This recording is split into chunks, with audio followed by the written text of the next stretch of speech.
The air in the small, damp cottage tasted of wood smoke and fear. It was a taste Elena had grown accustomed to over 5 years, a constant seasoning on her tongue.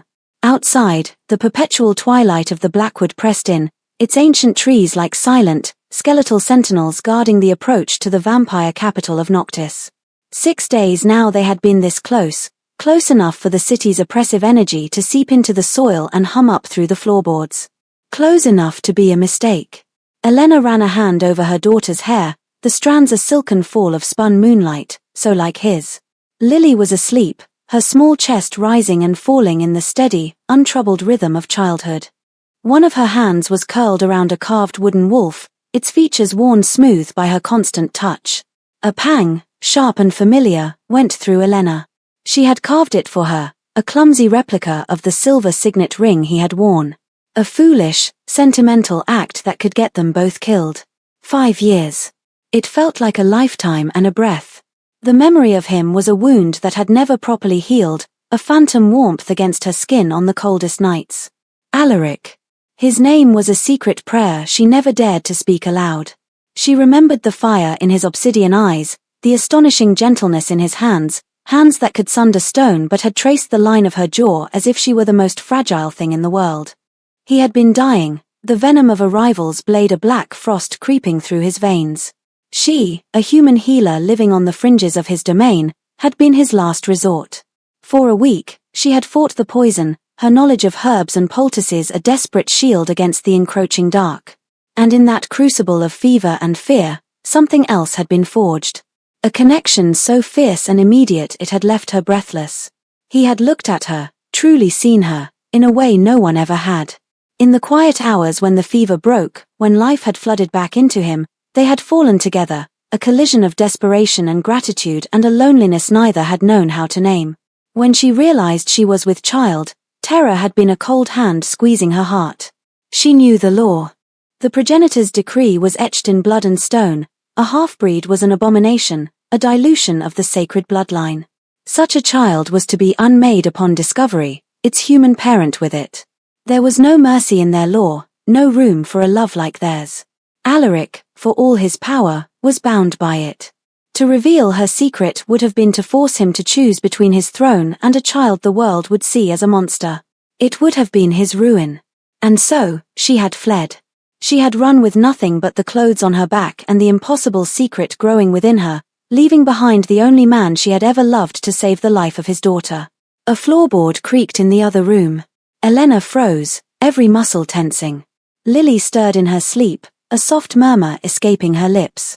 For 5 years, they had moved like ghosts, from remote villages to forgotten forest shacks, always one step ahead of the whispers, the rumors of a human woman with a child whose eyes held the uncanny light of the eternal night. But Lily was growing. Her senses, a strange and potent mix of human and vampire, were sharpening. She could hear a mouse's heartbeat from across a field and see in the pitch dark. And she was filled with a boundless, terrifying curiosity about the world, a world Elena had to deny her. A world that included the father she had never known. Mama. Lily's voice was a sleepy whisper from the cot. Is the sun coming soon? Elena's heart ached. No, little wolf. Not for a while. She smoothed her daughter's hair back again. Go back to sleep. Lily's eyes, Alaric's eyes, blinked open, luminous in the gloom. I had a dream, she said, her voice small but clear. About the big castle. The one you told me not to go near. There were shiny lights and music. And a man on a big chair. He looked sad. A cold dread washed over Elena. It was just a dream, my love, but she knew it wasn't. Lily's dreams were often more than dreams. They were echoes, whispers on a current of blood and magic that connected her to her father, to the heart of the vampire world. This was why they had to leave. This proximity was making the connection stronger, a beacon in the dark. He felt like you, Lily murmured, her eyes drifting closed again. Like home. Elena swallowed against the lump in her throat. She sat by the cot for a long time, watching her daughter breathe, the fierce, protective love she felt for her a physical weight in her chest. Tomorrow, she vowed. At first light, they would be gone. They would disappear so deep into the human lands that not even a king's magic could find them. But when she finally rose, stiffness in her limbs, and turned to check the wards on the door, she found it slightly ajar. A sliver of cold night air sliced into the room. Her gaze snapped back to the cot. It was empty. The little wooden wolf lay abandoned on the pillow. Panic, cold and absolute, seized her. It stole her breath, turned the blood in her veins to ice. She stumbled outside, her bare feet sinking into the cold, damp earth. The woods were unnervingly silent. There was no sign of her, no footprint, no snapped twig. But she could feel it. A faint, pulling sensation in the air, a thread of energy leading toward the distant, malevolent glow of Noctis. Lily, drawn by a dream of her father, had gone to find him. Elena began to run, her heart hammering a frantic, desperate rhythm against her ribs, each beat a name, Alaric. The great hall of the Onyx Keep was a cavern of obsidian and frozen silence. Centuries of power had been consolidated within these walls, witnessed by tapestries that depicted the bloody ascensions of Alaric's ancestors. The air was heavy with the scent of cold stone, beeswax, and the metallic tang of unspoken threat. Alaric sat upon the throne of ashes, a seat carved from the heart of a petrified godwood tree, its surface cool and unyielding beneath his hands. Before him, the gathered lords of the great houses stood like a pack of circling wolves, their fine silks and velvets failing to conceal the predatory tension in their postures. The challenge had been coming for months, a slow-gathering storm on the political horizon. Now, it had broken. Lord Volkov, his face a mask of aristocratic disdain, his silver hair a stark slash against his black tunic, was the storm's heart. His house had always resented Alaric's rule, viewing his reign as a temporary inconvenience before their own inevitable rise. The Western territories languish, Volkov's voice was a silken blade, slicing through the hall's oppressive quiet. The human incursions on the border go unchecked. Your reign, Lord Alaric, has been marked by a regrettable softness. The bloodline weakens under such placid leadership. Alaric listened, his expression impassive. He let the silence that followed Volkov's accusation stretch, letting the weight of it press down on the challenger. He could feel the eyes of the council on him, the ancient, calculating vampires who had seen kings rise and fall like the turning of seasons. They were vultures, waiting to see which way the battle would turn before descending.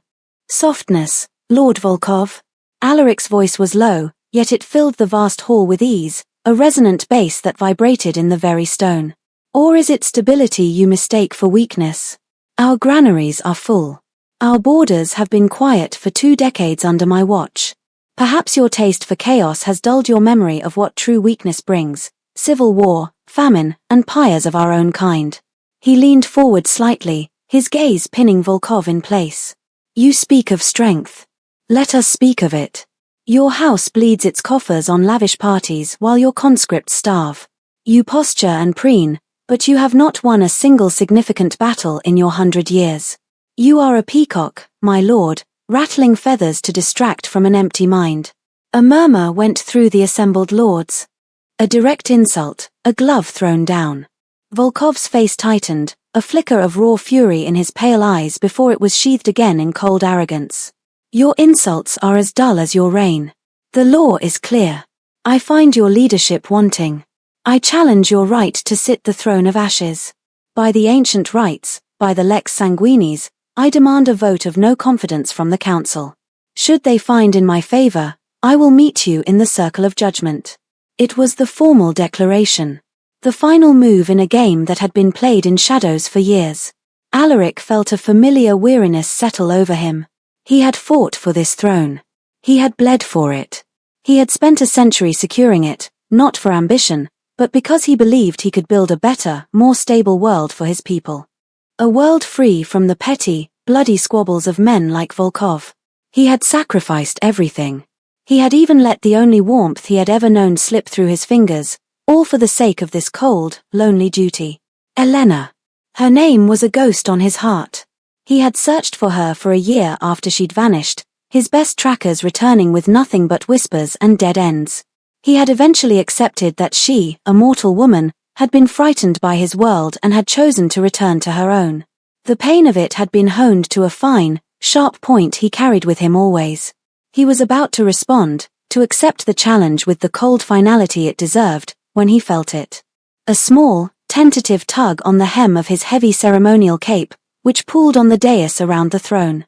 It was a sensation so alien in this place of rigid formality that for a moment, he thought he'd imagined it. He glanced down. Peeking out from behind the massive, carved leg of the throne was a child.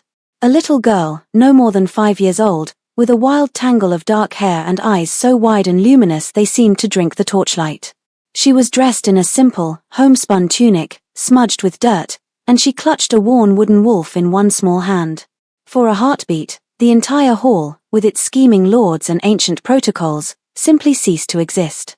There was only this impossible, tiny creature who had somehow slipped past the royal guard, past the council, past 100 wary vampires, to arrive at the foot of his throne.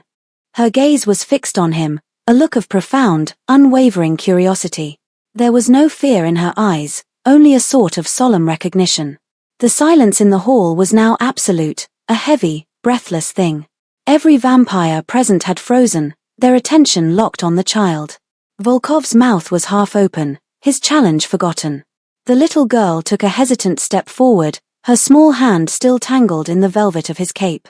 She tilted her head, her dark hair falling across her shoulder to reveal the delicate shell of her ear.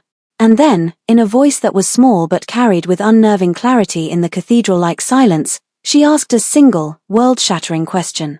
"Daddy." The word, so soft, so innocent, struck the great hall like a thunderclap. For a long, suspended moment, no one moved. No one breathed. The assembled lords of Noctis, beings of immense age and power, were frozen in a state of collective, silent shock.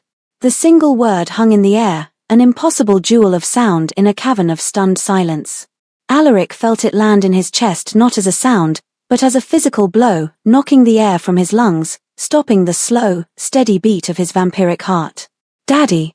The absurdity of it was his first thought. A mistake.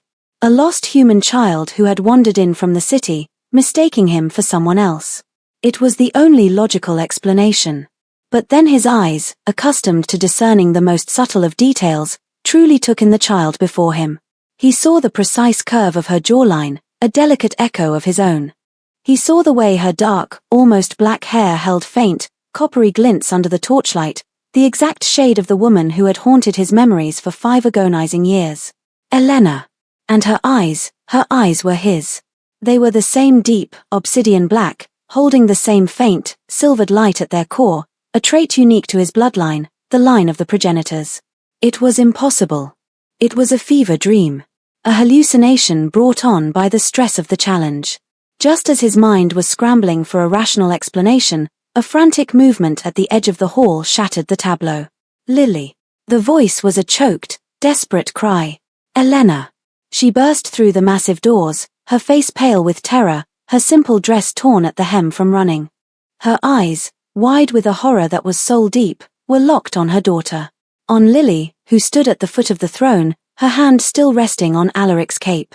When Elena's gaze lifted and met his, the world tilted on its axis. The 5 years of her absence, the cold ache of his loss, the carefully constructed walls around his heart, they all crumbled to dust in that single, shattering look. In her eyes, he saw it all, her fear, her desperation, and the terrible, undeniable truth. His gaze dropped back to the child. Lily. His mind replayed her name, spoken in Elena's frantic cry.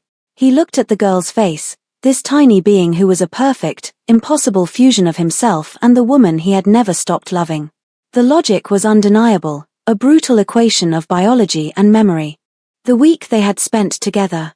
The timing. Her disappearance. It all clicked into place with the sickening finality of a tomb door swinging shut. This was his daughter. At the exact moment the realization solidified in his mind, something ancient and powerful stirred within the very foundations of the keep. A deep, resonant thrum of energy pulsed up from the stone beneath his throne, a wave of palpable magic that washed through the hall.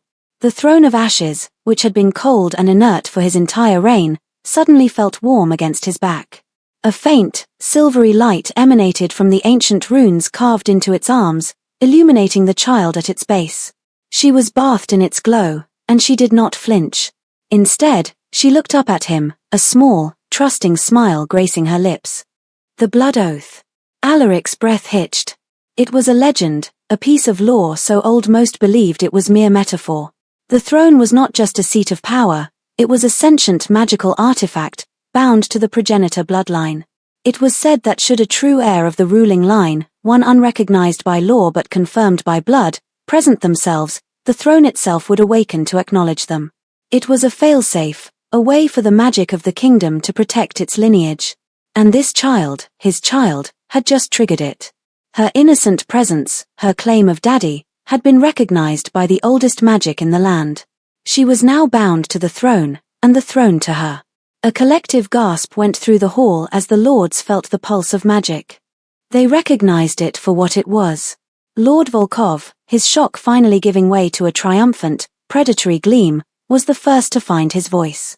An abomination, he hissed, the words dripping with venom.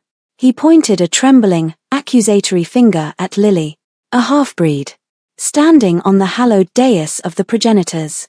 His voice rose, filled with righteous fury, aimed not at Alaric, but at the wavering council members. Behold the softness of our king, he has consorted with human filth. He has sired a mongrel and allowed it to defile this sacred hall. The law is absolute. The progenitor's decree is clear. He turned his burning gaze on Alaric, his face a mask of cruel victory. He had been handed a weapon more powerful than any army. The child must be destroyed. Now. As the law demands.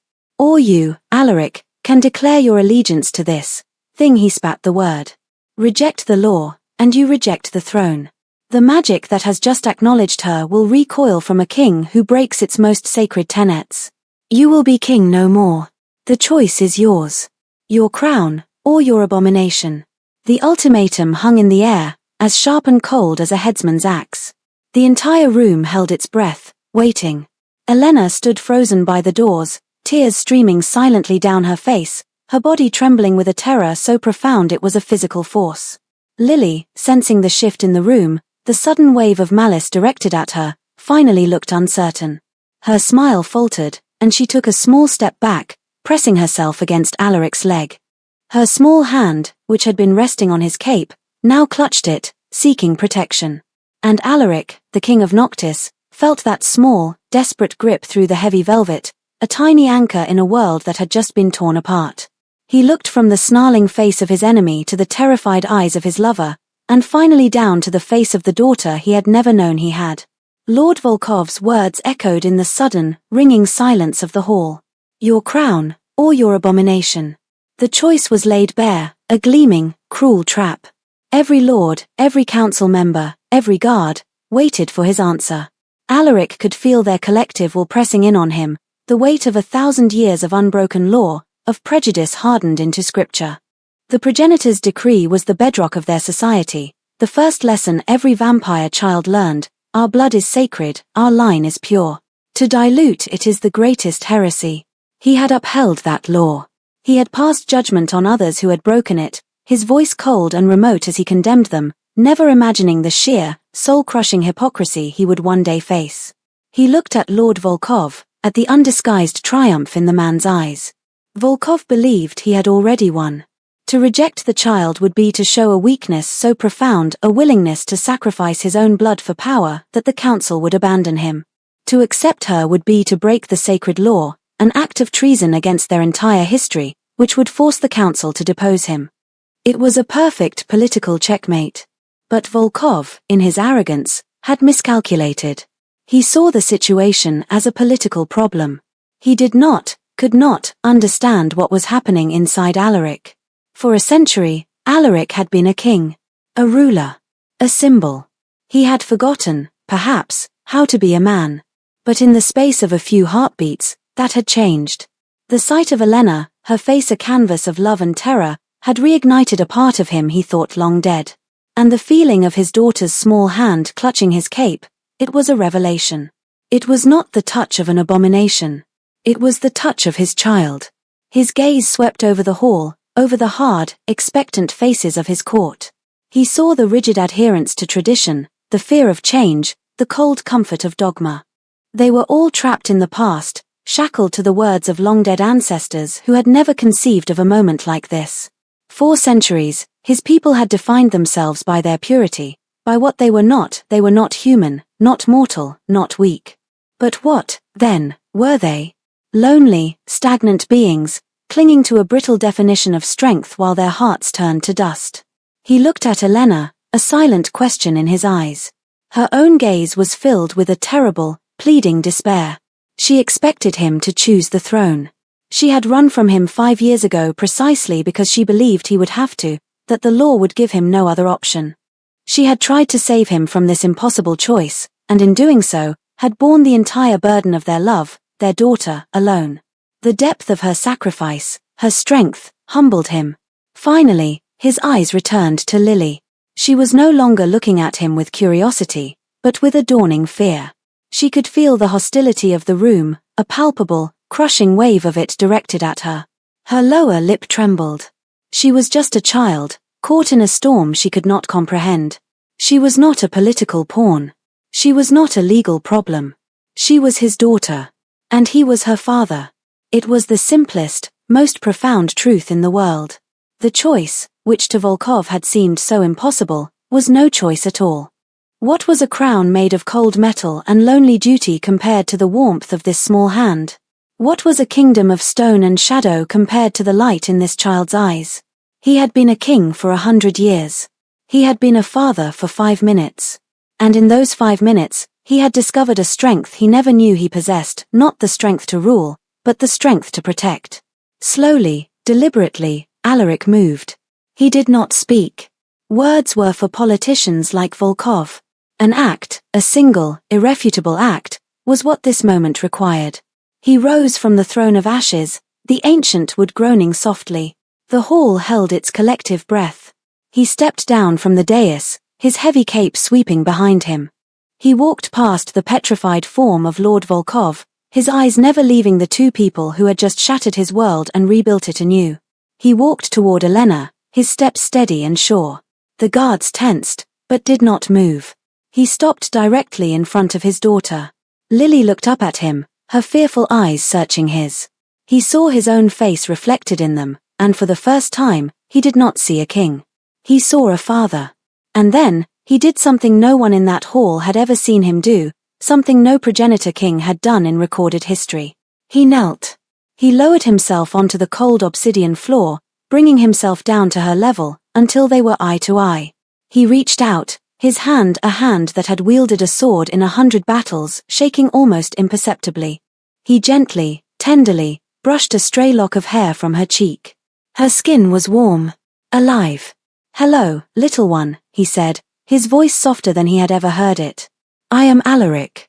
It seems. I am your father." He glanced up at Elena, his heart in his eyes. "And I have been a fool." Then he looked back at Lily, and a genuine, unguarded smile touched his lips. "I am so very glad to meet you." He scooped her up into his arms. She was so small, so light. She hesitated for a moment, then wrapped her tiny arms around his neck, burying her face in the crook of his shoulder, her fear finally giving way to a child's instinct for safety. He held her close, the scent of rain and wild herbs from her hair filling his senses. He stood, his daughter held securely in his arms, and turned to face the stunned court. His choice was made. And it was holding him as tightly as he was holding her.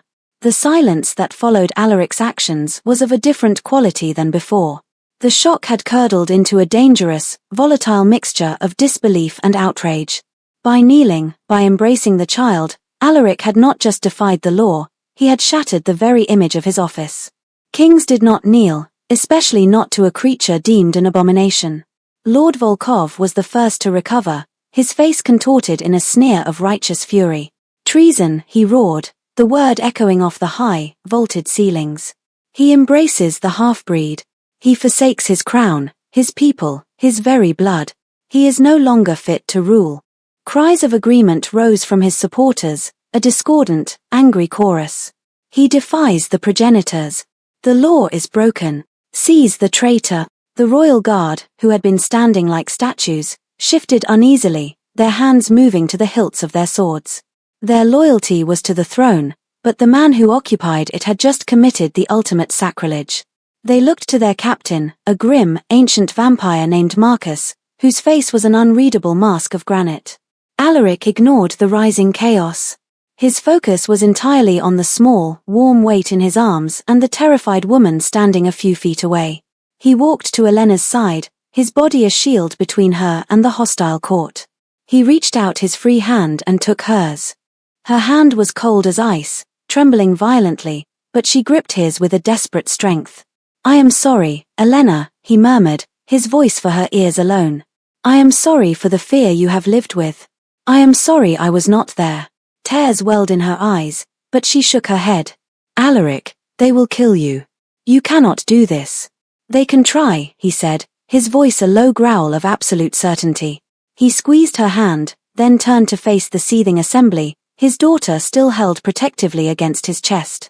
He raised his voice, not shouting, but projecting a tone of command that cut through the din like a razor.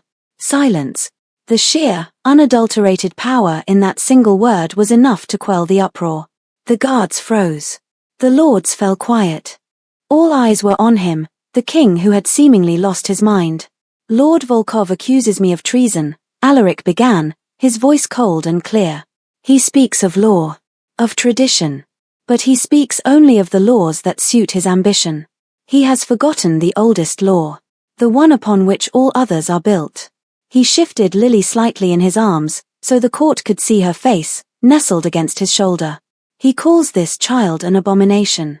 I call her my daughter, my blood. And the throne," he gestured with his head toward the glowing seat behind him, "agrees. You all felt it.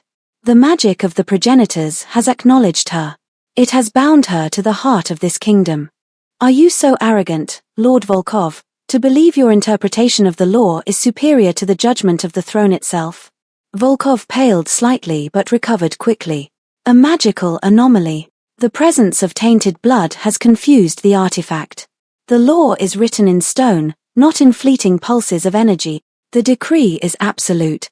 Laws are written by men and vampires," Alaric countered, his gaze sweeping the room. "They are tools, not gods. They are meant to serve us, to bring order and justice. When a law ceases to do that, when it demands the murder of an innocent child, it is no longer a law. It is a tyranny. And I will not be its instrument." He looked directly at Volkov, his eyes blazing with cold fire. "You have challenged my right to rule. You have demanded a vote of no confidence. You have demanded a trial in the circle of judgment." He paused, letting the weight of his next words settle. "I will do you one better. I will not subject my daughter's right to exist to the whims of a political vote. Her life is not a matter for debate." He took a deep breath, and his voice boomed with ancient, formal power. "I, Alaric, of the line of Cassian, rightful king of Noctis, invoke the lex sanguinis, the law of blood. Not your corrupted interpretation, Volkov, but the original right. The trial by combat for proclamation. I declare this child, Lily, to be my legitimate heir. I proclaim that the old law is unjust and dead. The new law is this: any child of the bloodline, regardless of their heritage, is a child of the kingdom. This I proclaim." A wave of shocked murmurs swept the hall. This was an invocation of a power so ancient it had not been used in millennia. It was a king's ultimate prerogative, to declare a new law and defend it not with debate, but with steel. "By the old ways," Alaric continued, his voice resonating with power, "any who dispute this proclamation may challenge me. Not for my throne, but for the truth of my words. Defeat me, and my proclamation dies with me. But if I stand when all challengers have fallen, my word becomes law, etched into the magic of this kingdom for all time. My daughter will be recognized. My heir will be secure." He leveled a deadly gaze at Volkov, and then at every other lord in the room. "So, who among you disputes me? Who wishes to test their conviction against my own? Step forward. The circle of judgment awaits." He had turned their political trap into a crucible of blood. He was no longer defending his crown, he was fighting for the soul of his kingdom, for his daughter's future. He strode toward the center of the hall, toward the inlaid silver circle that marked the space for formal duels, never letting go of Elena's hand. The court parted before him like water before the prow of a ship, their faces a mixture of fear, awe, and bloodthirsty anticipation. He had made his choice. Now, he would pay for it in blood. The air in the great hall grew thick and heavy, charged with the promise of violence. The lords and ladies of the court retreated to the edges of the room, their fine silks rustling as they formed a living wall around the circle of judgment. Torches were brought in, casting flickering, dancing shadows that made the central silver circle gleam like a freshly drawn blade. Alaric gently passed Lily into Elena's arms. The child was trembling, her wide eyes fixed on her father's face. "It will be all right," he murmured, his voice soft, for her alone. He cupped her cheek, his thumb stroking her soft skin. "No one will ever harm you. I promise." He looked at Elena, and the weight of 1,000 unsaid things passed between them. Her face was a mask of sheer terror, not for herself, but for him. "Alaric, you don't have to do this," she whispered, her voice cracking. "We can run. We can disappear." He gave her a sad, gentle smile. "Where would we run, Elena? To a world that would hunt her for being part vampire? Here, she is hunted for being part human. There is no place for her in the world as it is. So, I will make a place for her." He leaned in and pressed a chaste, firm kiss to her forehead. "Stay behind Marcus and the guard. They will protect you." He turned to the captain of his guard. Marcus, who had been watching with an impassive face, gave a single, sharp nod. His loyalty, it seemed, was to the man, not just the office. He and a dozen of his most elite guards formed a protective cordon around Elena and Lily, their backs to the court, their spears leveled outward. It was a silent, powerful statement of allegiance. Alaric shrugged off his heavy ceremonial cape, letting it fall to the floor in a pool of black velvet. Beneath, he wore a simple black tunic and trousers, practical and unadorned. He didn't call for armor. This was not a battle of war, it was a trial of conviction. He rolled his shoulders, the muscles in his back and arms flexing, and drew the sword that was his constant companion. It was a simple blade of unadorned vampiric steel, dark and matte, forged to never rust or dull. It made no sound as it left its scabbard. He stepped into the center of the silver circle and waited.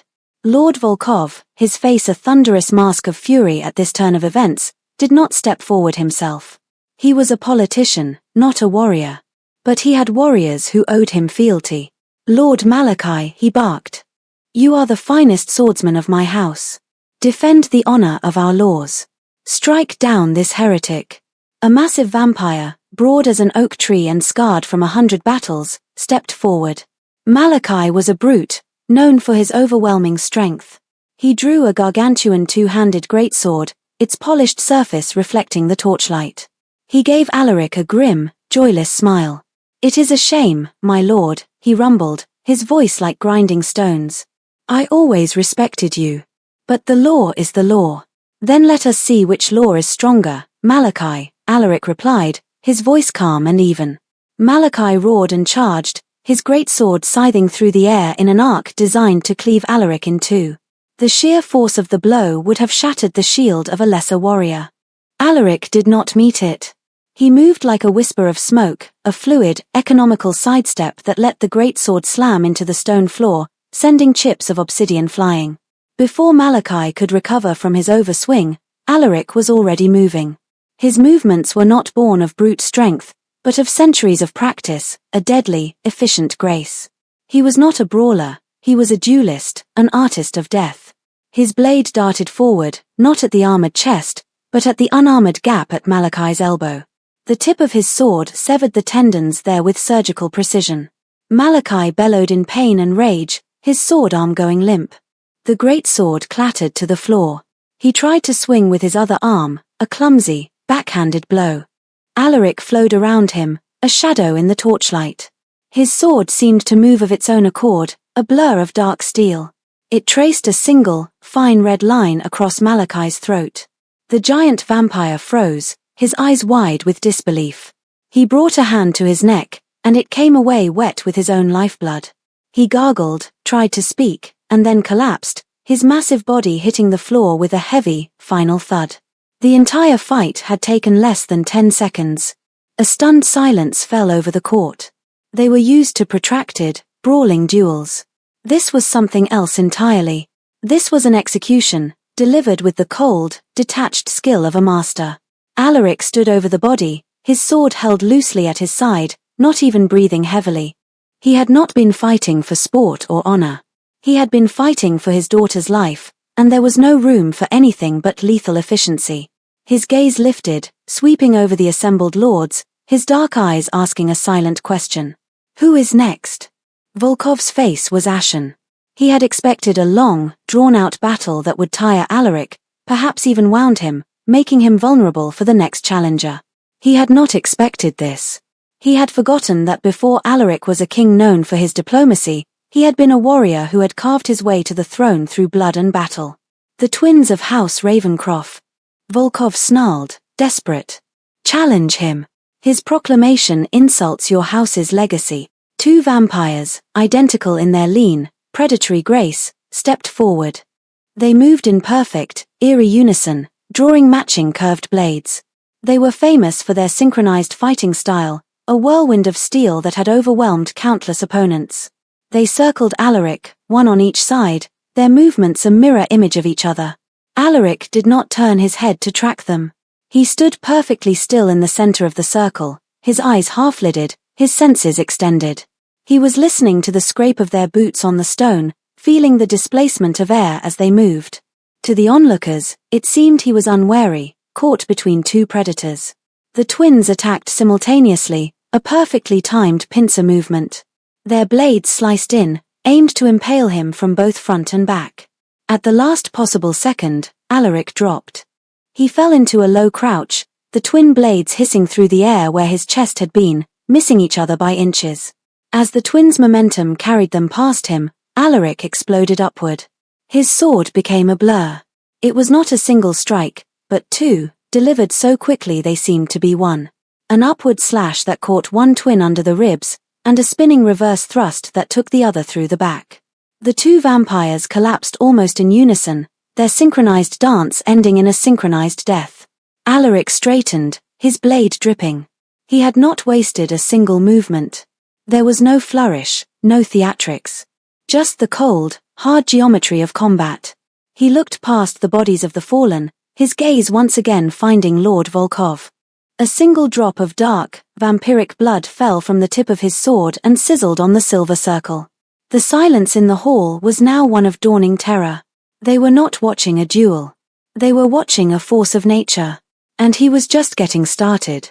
The stench of blood, thick and metallic, began to fill the great hall. It clung to the tapestries and settled in the air like a fine, crimson dust. After the fall of the Ravencroft twins, there was a moment of hesitation. No one was eager to be the next to test the king's renewed fury. But Lord Volkov, his face pale and slick with sweat, knew that if the challenges stopped, he would lose. Alaric's proclamation would stand. His own life would likely be forfeit for his treason.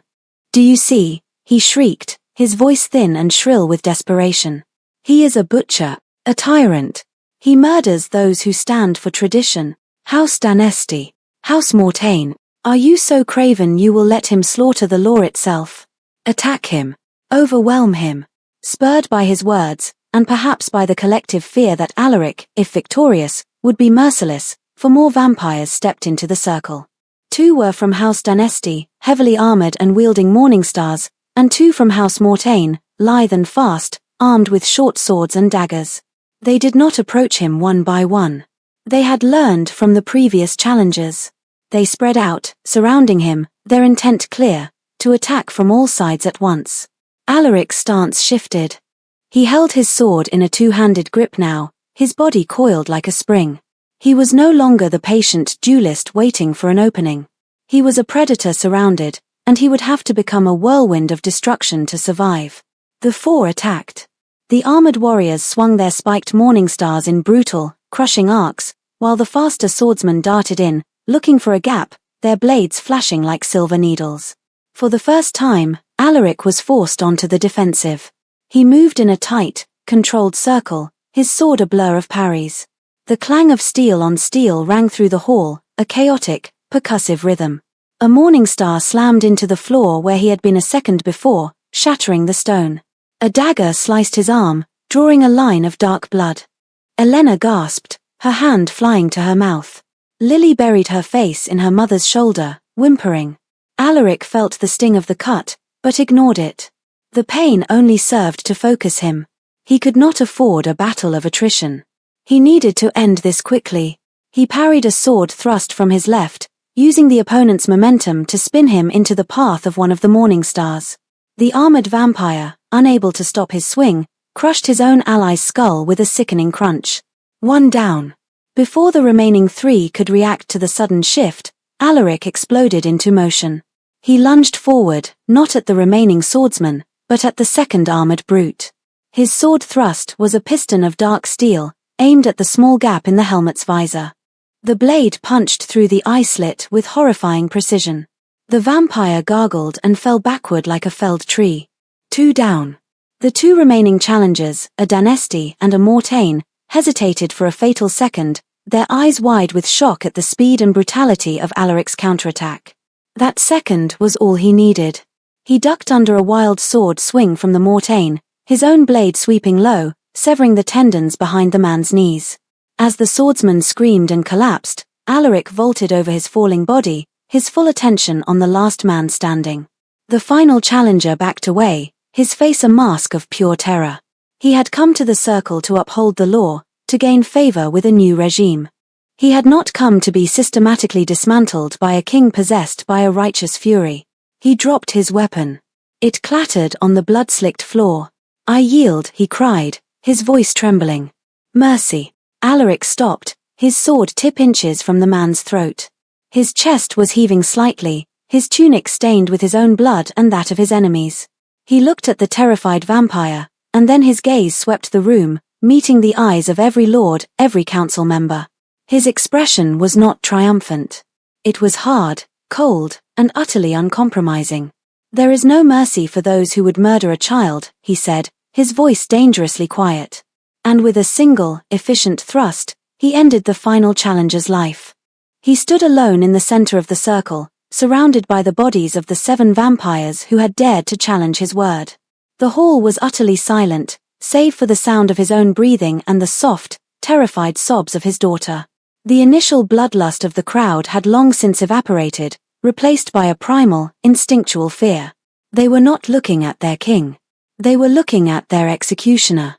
They were looking at a father who had just shown them, in the most brutal and undeniable way possible, the lengths to which he would go to protect his family. He had decimated them. He had taken on all comers and had not just defeated them, but annihilated them with a cold fury that stripped away all illusions of a civilized political challenge and exposed the raw, bloody truth beneath. His daughter's life was sacred, and anyone who threatened it would cease to exist. He had turned their law into a weapon and used it to carve a new reality from the flesh and blood of his enemies. The trial was over. He had won. But the final judgment was yet to come. As Alaric stood amidst the carnage, the last drop of blood falling from his sword to complete the grim tableau, the magic in the hall began to shift once more. It was different this time. The first pulse, when Lily had arrived, had been one of inquiry and recognition. This was a wave of confirmation, of absolute power settling into a new form. The silvery light that had emanated from the throne of ashes intensified, flooding the great hall with a cold, ethereal glow. It was not the warm, flickering light of the torches, but something more ancient, more fundamental. The runes carved into the arms and back of the throne began to burn with a brilliant white fire. The air grew heavy, crackling with energy, and a low, resonant hum vibrated up through the stone floor, a sound felt as much as heard. Every vampire in the room, from the lowest guard to the highest lord, felt the immense, primordial power of the kingdom's deepest magic asserting itself. They instinctively bowed their heads, shielding their eyes from the overwhelming light. Only Alaric, Elena, and Lily remained standing, bathed in the throne's radiance. Alaric watched, his breath held, as the ancient runes shifted. The characters, which had been fixed for millennia, seemed to flow like liquid light. He focused on the section that detailed the progenitor's decree, the very law that had condemned his daughter. The rune for purity flickered, wavered, and then dissolved into nothingness. In its place, a new symbol began to form, a complex, interlocking design that Alaric had never seen before. It pulsed with a gentle, steady light, and he understood its meaning with an instinctual certainty that went beyond language.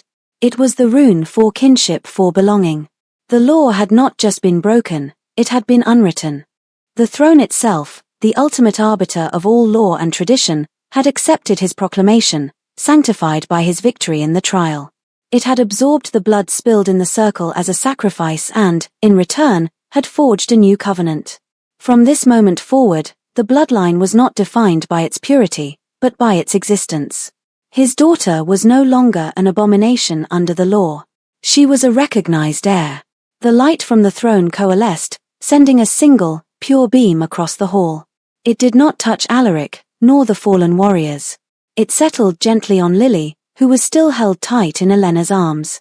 The child, who had been crying, fell silent. She looked up, her wide, dark eyes filled with wonder, not fear. The light seemed to embrace her, a soft, protective shimmer that clung to her small form. It was a benediction. An anointing. The magic of the kingdom was claiming her as its own. When the light finally receded, the new rune on the throne glowed with a soft, permanent warmth, and the hall was returned to the flickering torchlight. The oppressive weight of the magic lifted, leaving behind a profound, ringing silence. Lord Volkov, who had been cowering near the wall, stared at the transformed throne, his face a ruin of disbelief and utter defeat. His challenge was ashes. His ambition was a joke. He had tried to use the law to seize power, and in doing so, had provoked a force that had shattered that very law. Alaric walked out of the blood-soaked circle, his sword now hanging limp at his side. He did not look at Volkov or any of the other lords. He walked directly to Elena and Lily. He gently took his daughter from her mother's arms, holding her close. He could feel the faint, warm hum of the throne's magic still clinging to her, a protective aura. "It is done," he said softly to Elena, his voice filled with a weariness that was bone-deep, but also with a quiet, fierce joy. "It is over." He turned, his family in his arms, to face his court. His subjects. His gaze was hard as diamonds. "You have borne witness this night," he declared, his voice ringing with renewed authority. "The old way is dead. A new age begins. An age where we will be defined not by the purity of our blood, but by the strength of our bonds." He looked down at Lily, his expression softening into one of pure, unadulterated love. "This is my daughter, Lily, of the line of Cassian. She is the first of the new blood. She is the heir to the throne of ashes." Then, he extended his free hand to Elena, his eyes locking with hers, a silent vow passing between them that was more binding than any words. "And this is Elena. My heart. My queen." He drew her to his side, his arm encircling her, holding his family together in the center of the hall. He had walked into this chamber tonight to face a political challenge, a king defending his reign. He would leave it as something more. A father. A husband. A protector. He had been forced to choose between his crown and his daughter, and in choosing his daughter, he had won them both, and in the process, redefined the meaning of his crown for all time. The lords of the court, one by one, slowly, hesitantly, bent the knee. Not to the king they had known, but to the father who had just burned down their world to build a better one for his child. The hours that followed were a blur of grim necessity.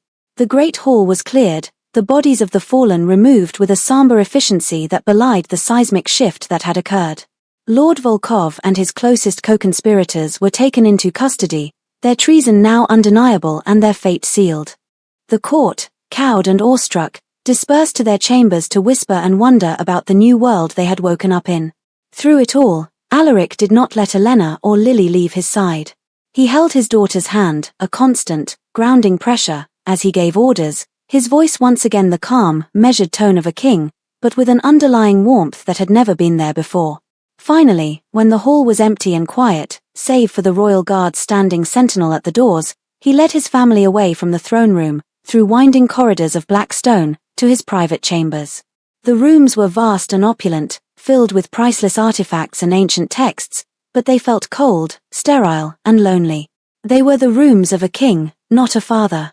Lily, exhausted by the terror and wonder of the night, had fallen asleep in his arms, her small head resting on his shoulder, her breathing soft and even.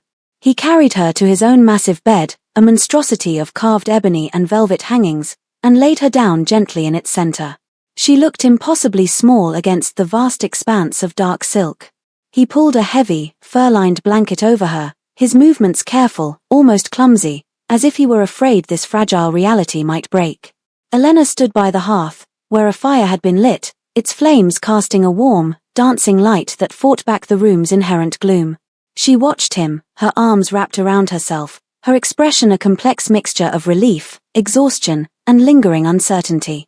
She had spent 5 years running from this world, from this man, convinced he was a danger to her child. Now, he was their only safety. Alaric walked over to her, stopping a few feet away.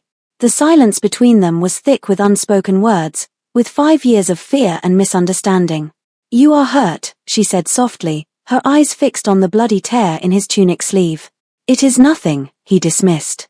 "Let me see," she insisted, her healer's instinct overriding everything else. She stepped forward, her hands tentative at first, then more certain as she gently pushed the torn fabric aside to examine the gash on his arm. It was already beginning to heal, the dark blood scabbing over, but the wound was deep. She went to a basin of water on a nearby table, wet a cloth, and returned to carefully clean the injury. Her touch was as gentle as he remembered, a ghost of a sensation that made his heart ache. "Why did you run, Elena?" he asked, his voice low, not an accusation, but a question heavy with the pain of his long ignorance. "Why did you not come to me?"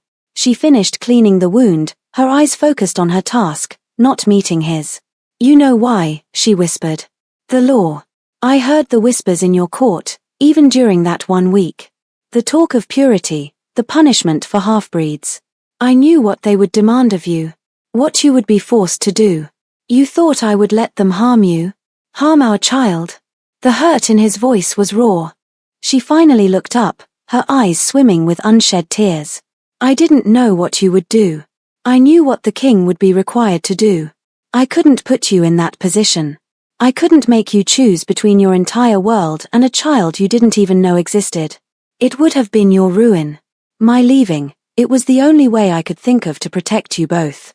He reached out and cupped her face, his thumb gently wiping away a tear that escaped and traced a path down her cheek. "You protected her," he said, his voice thick with emotion. "You kept her safe, alone, for 5 years. You have a strength I cannot imagine, Elena. But you were wrong about one thing. Leaving was not protecting me. It was a wound that never healed. I searched for you. I know," she breathed. "I felt it sometimes. Like a whisper on the wind. I had to learn to shield myself, to hide Lily. It was the hardest thing I have ever done. That life is over," he vowed, his gaze intense. "You will never be afraid again. You will never be alone again." He drew her closer, until her forehead rested against his chest. He wrapped his arms around her, holding her with a desperate, tender strength, as if he could physically absorb all the fear and loneliness she had carried for so long. She sagged against him, a sob of pure, unadulterated relief shaking her body, and he just held her, murmuring reassurances, until the storm of pent-up emotion passed. They stood like that for a long time, held together by the warmth of the fire and the quiet breathing of their sleeping daughter. The cold, empty chambers of a king began to feel like a home. Later, Elena sat on the edge of the bed, watching Lily sleep. Alaric came and sat beside her, his presence a solid, comforting weight. He reached out and took her hand, lacing his fingers through hers. "She has your courage," he said softly, his gaze on his daughter's peaceful face. "She walked into a hall of monsters and was not afraid." "She was looking for her father," Elena replied, a small smile touching her lips. "She said she saw you in a dream. A sad man on a big chair." A wave of emotion washed over Alaric's face, regret, love, a fierce, boundless protectiveness. He looked around the vast, shadowed room, at the trappings of his power, and saw them for what they were, a cage he had built for himself. A cage his fearless little girl had just broken open with a single word. Love had not just conquered tradition, it had obliterated it. A new kingdom would be born from the ashes of the old one, built not on the brittle foundation of purity, but on the unshakable bedrock of a father's love. He looked from his sleeping daughter to the woman by his side, his queen, his healer, his heart. The family he never knew he had, now the center of his entire universe. He was complete. And he would protect this precious, impossible peace with every last breath he had. The king was dead. Long live the father.